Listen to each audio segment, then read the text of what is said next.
السلام عليكم ورحمة الله وبركاته. تحية لكم أحبابي في درس جديد وحلقة جديدة. طبتم وطاب ممشاكم في درس مهم. أفضل فكرة لرسم الجبال بالطريقة الاحترافية بالألوان الأكريليك والفرشاة. في البداية تلوين السماء، اللون الأزرق، ودمجت فيه البنفسجي والأزرق والأبيض. نحاول ندمج إدماجة خفيفة بالفرشاة ونضيف اللون الأبيض. شوفوا العملية ديال إضافة اللون وإضافة اللون الأصفر خفيف، لأن الأصفر مني غندخلو في الأبيض غيعطيني انسجام ما بين اللون الأزرق والأصفر في نقطة تلاقي اللونين. ثم غنضيف الأصفر مرة أخرى بهذه الدرجة، وشوفوا درجة راها خفيفة لحد منتصف اللوحة. غنبقى بهاد اللونين، نضيف اللون الابيض مره اخرى باش نخفف لتحت ديال الاصفر، ثم غندير سحب باللون البرتقالي. العمليه سهله، غندير اللون البرتقالي خفيف ونحاول ندير واحد الزيكزاك بطريقه خفيفه. ما كاينش شي صعوبه تماما في رسم هذا الموتيف ديال السحب. وشوفوا النتيجه رائعه ديال السحب بعمليه خفيفه. الان غادي نحاول نخطط هاد المنظر ديال الجبال بفرشاة لسان الطير واللون الازرق. تخطيط الجبل شاد تقريبا نصف ديال اللوحة، خلفية ديال الجبل خفيف، اشجار وتلال تحت. حاولوا تلاحظوا معايا هاد الوضعية ديال التلال. لاحظوا نقطة التقاء الوسط تقريبا بين خطين في شكل قوسين. طريق الوسط، شوفوا الشكل باش رسمت الطريق. غادي نحاول نوسع في الطريق باش نبين بانها يعني غاده اتجاه نقطه الافق. ثم غندير اشجار هنا قريبه واشجار بعيده. وحاولوا ما امكن دائما تستافدوا من هذه عمليه التخطيط ديال وضعيه الابعاد. شوفوا الشجره الاولى والشجره الثانيه، يعني تقنيه خط الافق دائما لها وجود في هذه العمليه ولها تأثير في هذه العملية. لاحظوا ندير أشجار أخرى على امتداد الخطين اللي بديت بهم التلال. أشجار كذلك صغيرة، نفس الشكل ديال الأشجار اللي كندير، ولكن الوضعية الآن اتضحت من منطلق الأبعاد ديال تخطيط المنظر الطبيعي. على الجهة اليمنى كذلك غنحاول دائما ندير أشجار على امتداد الخطين، ولكن صغيرة أصغر من الأحجام الأولى، لذلك بان التوازن الآن في الأبعاد. الفوق غادي ندير اللون البنفسجي والأسود والأزرق كيف ما شفتوا باش ندعم الظل في لون السماء. ولاحظوا اللون الأول اللي درت أزرق خافت، ثم غندمج هذا اللون باش نديرو بمثابة سحب غنغطي بها الفوق ديال السماء. لاحظوا غندمج بقوة، غنبلل بطبيعة الحال الفرشاة باش تعطيني إدماج سهل وخفيف وتبان السحب في السماء مندمجة مع الألوان. لاحظوا السحب البرتقالية لتحت مع هاد السحب كيفاش كونوا كوكتيل في السماء. ثم نبدا في توزيع السحب. درت اللون الأسود والأحمر والأزرق باش نبدا من الفوق. نحاول دائما نكون واحد النوع من السحب من الخيال ديالي. نحاول دائما نبدع في هذه المسألة، نلعب هنا وهناك، ولكن نحافظ على ريتم ونحافظ على الشكل اللي خاصو يكون مناسب للسماء ووضعية السماء، لأن لكل منظر شكل من السحب. نقدر ندير سحب أخرى ولكن ما غتناسبش ليا مثلا هاد الوضعية ديال الجبل بالألوان ديالو وبالأبعاد ديالو. لذلك هاد السحب عطاتني الامتداد ديال السحب الاولى اللي درتها في الخلفيه. ولاحظوا الانسجام اللي غادي ديروا هاد السحب. لتحت درت اللون الازرق ضفته على اللون الاسود والاحمر. هنا لعبت تقريبا بخمسه الوان، الازرق والاحمر والبنفسجي والاسود والابيض، لعبت بهم هنا على مستوى السماء.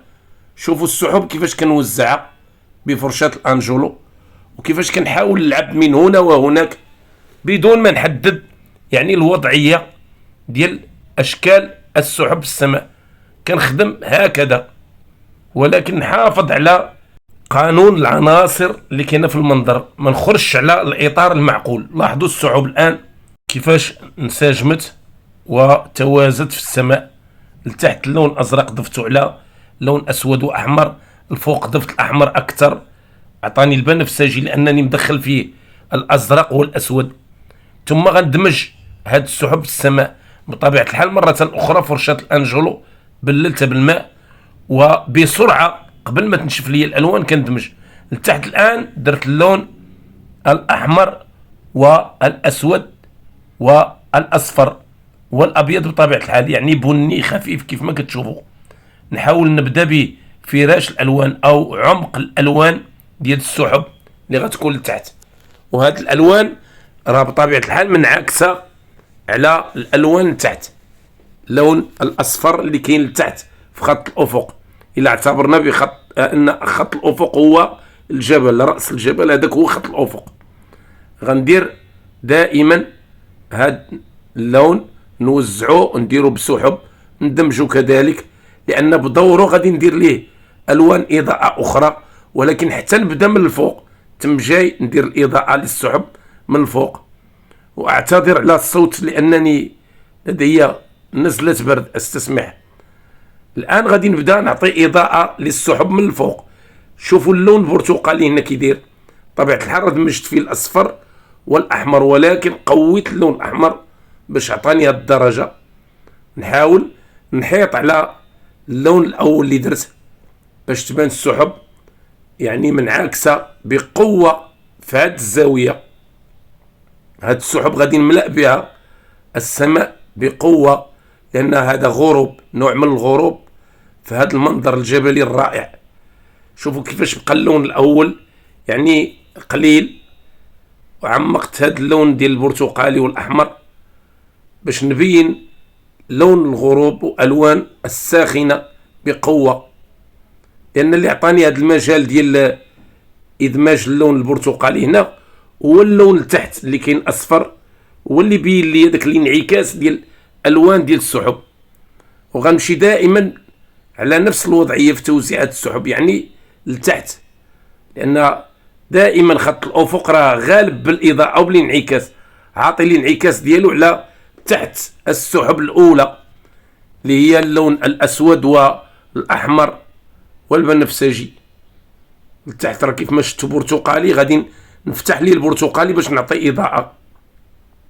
بطبيعه الحال غندرج اللون البرتقالي مره اخرى باضافه الاصفر باش ندير تدرج اخر، لان لونين ما غاديش يعطوني الجمال وما يعطونيش لا شارم كيف ما كيقولوا.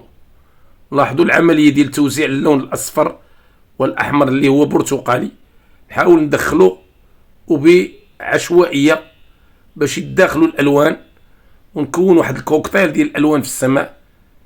الوان السحب الرائعه، لاحظوا الوان قويه ساخنه عطاتني واحد المنظر رائع. بطبيعه الحال شوفوا الخلفيه ديال اللون الازرق مع الاصفر كيفاش درجتها ودرتها هي الاول.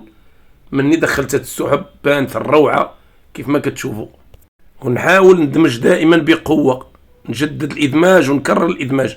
الان جاء دور اللون الوردي، غنشد واحد اللون البرتقالي من تما اللي فيه اللون الاحمر بقوه، ونضيف ليه الابيض ونوزع الاضاءه الاخيره هنا. لاحظوا شوفوا الاماكن اللي غادي نوزع فيها الاضاءه باش تعطيني الانعكاس الاخير الضوئي اللي غيكون متميز وغيعطيني اضافه لالوان السحب.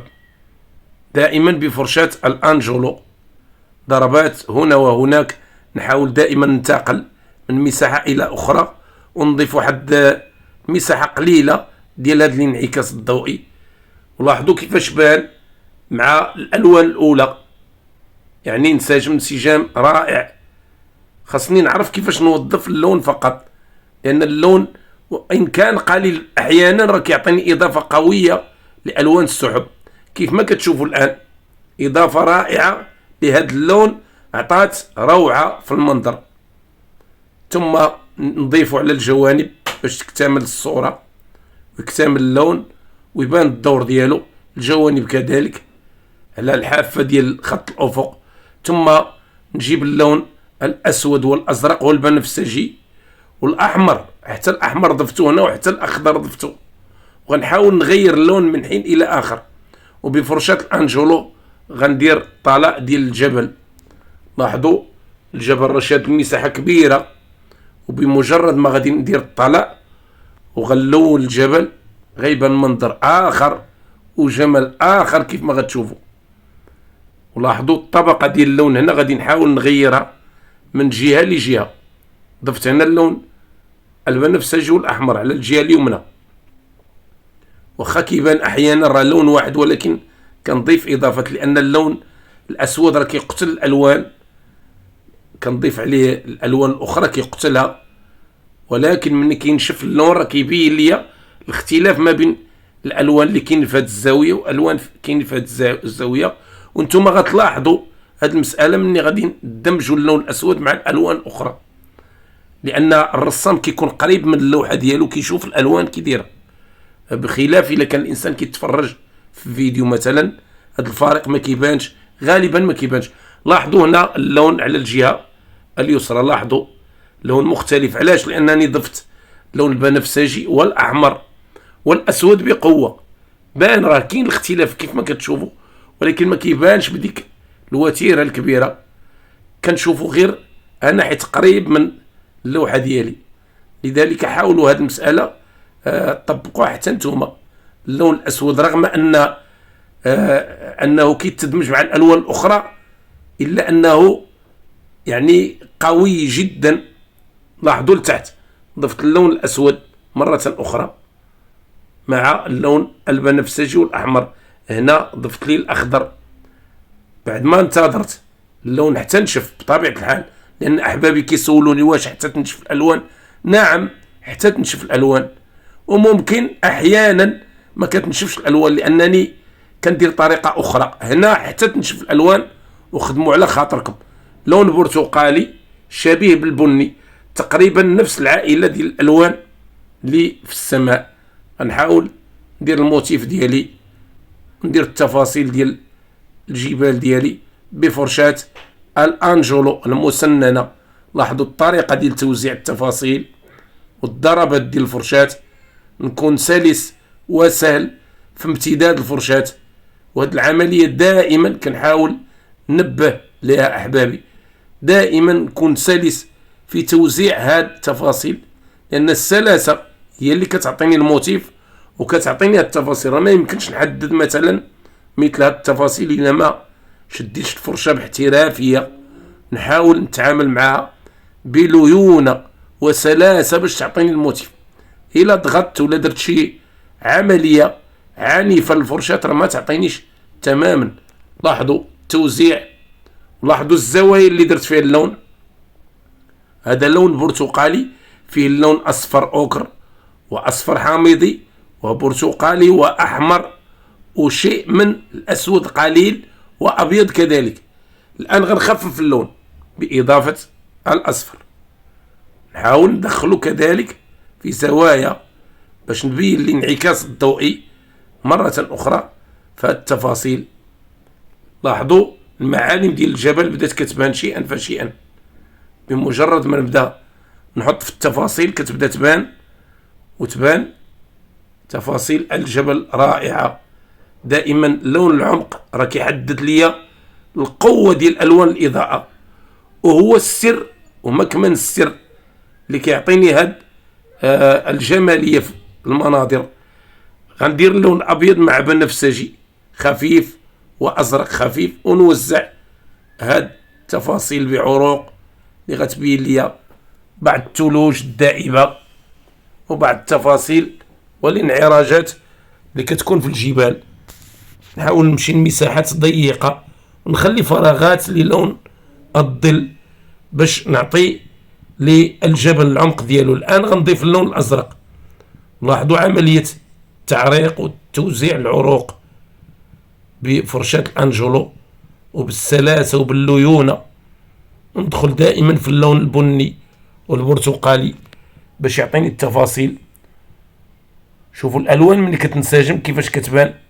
الجهه اليمنى امتلأت عن اخرها، بقات لي شي تفاصيل تحت الجهة اليسرى غادي نعطيها الانعكاس أو الرفلي باللون الأزرق والبنفسجي والأبيض. ولاحظوا العملية ديال التوزيع. شوفوا الفرشاة يا أحبابي وطريقة ليونة الفرشاة في المعاملة مع مثل التفاصيل. نحاول دائما نعطي لي الفرشاة الحرية في الانسيابية باش تعطيني مثل هذه الضربات. نحاول نقلبها على الجهة اليمنى واليسرى من الطرف ديالها وهكذا باش تعطيني الموتيف وتعطيني الانعراجات والتفاصيل الدقيقة الواقعية. كيف ما كتشوفوا السلاسة خصها تكون عامل من العوامل اللي كتعطي للفنان القوة في المعاملة مع اللون. لتحت غندير لون الأزرق والبنفسجي والرمادي والأبيض. ندير هنا ضباب طالع من الجهة لتحت من أسفل الجبل. لاحظوا العملية ديال الخفة ديال الفرشاة كيفاش كتعطيني. هاد العملية ضروري خاص الفرشاة تكون خفيفة باش تعطيني مثل هذا الموتيف ونصنع بها ضباب خارج من التحت. لاحظوا ما يمكنش نستعمل الفرشاة ببطء، ضروري خاصني نعطيها واحد السرعة باش تعطيني الموتيف. ضفت اللون الأبيض باش ندير بعض الانعكاسات ضوئية في هذه المساحة، ثم ندخل اللون الأبيض وندمجه بالأصبع باش يعطيني كذلك الانعكاس الضوئي في هذه المساحات. لاحظوا حاولوا دائما تبعوا معي المراحل، وهذه ضربات سهلة بإمكان أي مبتدئ يرسمها، فقط يشوف ويحاول يقلد الضربات. حاولوا تلاحظوا هذه الضربات سلسة سهلة بسيطة جدا. اللون الأبيض الآن غادي نحاول ندير عروق ديال اللون الأبيض باش نبين ذوبان بعض الثلوج على قمة هذا الجبل. شوفوا العملية ديال التوزيع خفيفة. شوفوا المسك، طريقة المسك ديال الفرشاة الأنجولو، يعني ما كنضغطش عليها بالشكل اللي كتشوفوا. سلاسة وليونة في المعاملة مع الفرشاة. الجهة اليسرى كذلك غندير بعض اللون الأبيض، ضروري بعض الانعكاسات على الجهة اليسرى لأن اللون أحيانا كيخطف في الصورة وكيمشي لزوايا ما كتبانش ما كتظهرش، لذلك خصنا نشوفوا النقط اللي كيبان فيها اللون أكثر. لاحظوا الآن الصورة كيفاش اكتملت ديال الجبل، ثم غادي نعطي إضاءة للون ديال التفاصيل والأتربة اللي على الجهة اليمنى في الجبل بإضافة اللون أصفر أوكر مع أصفر حامضي باش نعطي إضاءات وتكتمل لي تفاصيل. الآن لتحت غادي ندير لون أسود وأخضر للتلال، غنديرها كفراش في الأول، نوزع على المساحات اللي كاينين في الجوانب. ما غاديش نلون الطريق باش نخليها هي الاخرى. بفرشاة الأنجولو اللون الجهة اليمنى والجهة اليسرى طالع خفيف كيف ما كتشوفوا، وحتى الصباغة راني خففتها بالماء، ما درتهاش يعني معجون، درتها خفيفة باش يكون حتى هاد الأرضية ديال هاد اللون خفيفة، بالتالي ما تبانش غامقة جدا، لأن اللون ديال الجبل غامق. لتحت غتكون خضرة وبساط ديال لون أخضر. بفرشاة الأنجولو نوزع طلع ديالي بكل سلاسة وبكل سهولة. نحاول نعطي اللون على الجهة اليمنى واليسرى ونكرر باش نقوي وندعم اللون الأخضر في هذا البساط. بعد ما نشف اللون بطبيعة الحال غادي نخفف اللون الأخضر، شوفوا درجة اللون، ونجيب الفرشاة العريضة ونبدأ ندير الآن في الإضاءة باش نبين الحشائش والمروج. لاحظوا منين غنبدأ من نقطة التقاء الجبل مع لون ظل هذه الحشائش والمروج، نوزع هذا اللون على المساحة كلها اللي فيها اللون الأسود والأخضر. لاحظوا بضربات خفيفة عشوائية كيف ما شفتوا، نضرب ضربات خفيفة كيف ما كتشوفوا باش ندير لون أخضر، وبعد النقط ديال اللون الأخضر تبان الحشائش. الآن غنجي للجهة اليمنى باش نوزع نفس اللون تقريبا درجة مختلفة شيئا ما، ولكن راه نفس اللون الأخضر. الجهة اليمنى شيئا ما فيها انعكاس ديال اللون أصفر، لأنني خففت اللون ودرته مضيء أكثر. ولكن مني غنبدا ندير في الطبقة الثانية من لون الإضاءة اللي ضفت عليها اللون البرتقالي والأصفر، وغنبدا نحدد في بعض الانعكاسات الضوئية هنا بهذه الطريقة لهذه الحشائش والمروج بفرشاة الأنجلو. وشوفوا طريقة الضربات ديال فرشاة الأنجلو، ندير خطوط متوازية متقاربة باش نغني المساحة ديال الإضاءة هنا في هذا البساط ديال المروج. ولاحظوا اللون كيفاش وافق ليا الألوان الأخرى اللي كاينة في الجبل وفي السماء. دائما نفس الضربات، نفس الطريقة ديال الضربات، وغادي نبدل اللون بإضافة الأصفر أوكر. لاحظوا الضربات وشكل الضربات. اللون فستقي رائع في التوزيع. نحاول ندير كتل ديال المروج من حين إلى آخر ومن زاوية إلى أخرى. الجهة اليمنى كذلك، لاحظوا طريقة التوزيع، كندير خطوط نحاول نرابطها، ولكن نخلي مساحات للون الأول باش تبين هذه انعكاسات ضوئية فقط لمروج أخرى. راه هذا اللون هذا بمثابة انعكاس ضوئي لمساحات في المروج باش تعرفوا أحبابي. ثم نضيف اللون الأبيض الآن على نفس الطبقة، وندير طبقة أخرى من اللون باش نبين إضاءة أخرى. لاحظوا، ونمشي للزوايا اللي ضربت فيهم الضربات الأولى باش ندير الطبقة الأخرى من اللون ونبين بقع من المروج والحشائش مضيئة في هذه الزوايا بنفس الفرشاة باش نغني المساحة ديال المروج في هذا المنظر. لاحظوا كيفاش عطى اللون وكيفاش نتساجم مع المنظر الطبيعي الرائع. الآن غنوزع لون ظل في هذا الطريق بالأسود والبنفسجي والأحمر. ندير فراش للون الأرضية ديال الطريق في الأول بفرشاة الأنجلو. لون ندير طلاء فراش، نحاول نلون هذيك المساحة كلها بهذا اللون، ومن بعد نبدأ نوزع في ألوان الإضاءة والتدرج اللوني. غادي نحاول نجيب نفس اللون نضيف عليه الأصفر والأبيض باش ندير الطبقة الأولى بالفرشاة بنفس الفرشاة. نحاول نوزع بعض الضربات خفيفة. لاحظوا اللون الآن كيفاش بان ترابي بإضافة الأصفر أوكر، وبعض اللون اللي كاين في الأرضية اللي هو البني في الأول، ضفت اللون أصفر مع أبيض بطبيعة الحال. لاحظوا كيفاش غطيت الآن الأرضية، ولكن خليت مساحات اللي باقا كتبان لون عمق. نضيف اللون الأصفر مرة أخرى والأبيض باش ندير لون آخر فيه الانعكاس الضوئي كذلك.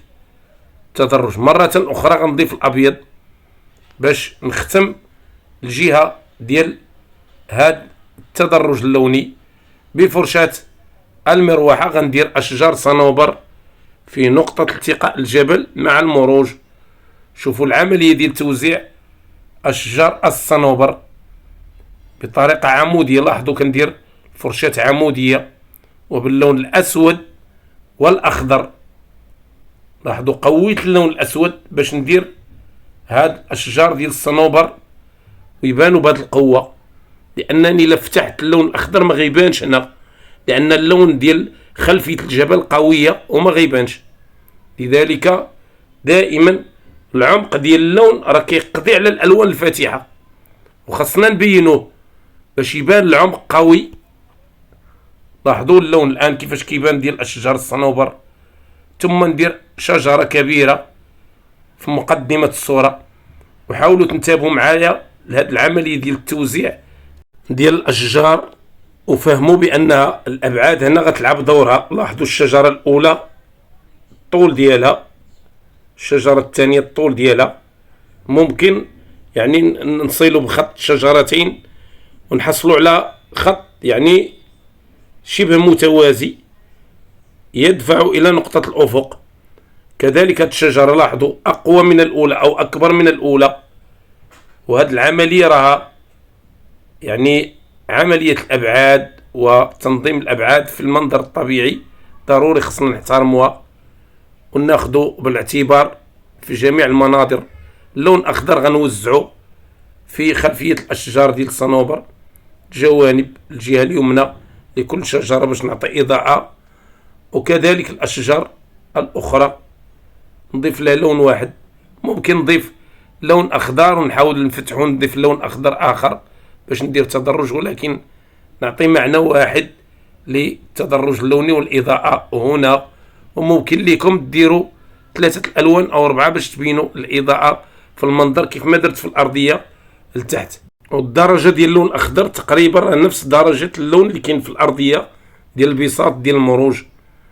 درت اللون الأخضر على الجهة اليمنى بالنسبة للأشجار، ثم اللون الوردي غادي نوزع به زهور بفرشاة الأنجولو على مقدمة الصورة وحتى وسط المروج باش نزين هذا اللون بالمنظر الطبيعي وتبان ورود وزهور كاينه في المروج ديال هذا المنظر الطبيعي. لأفضل فكرة لرسم الجبال في المنظر الطبيعي بألوان الأكريليك والفرشاة. كنتمنى من الله تكونوا استفدتوا من التقنيات الجميلة الجديدة الرائعة. كنضرب لكم موعد إن شاء الله في حلقة مقبلة. ما تنسوش دائما اشتراك في القناة وتفعيل زر الجرس والضغط على زر لايك ومشاركة الفيديو بين الأحباب والأصدقاء. أستودعكم الله أحبابي، السلام عليكم ورحمة الله وبركاته.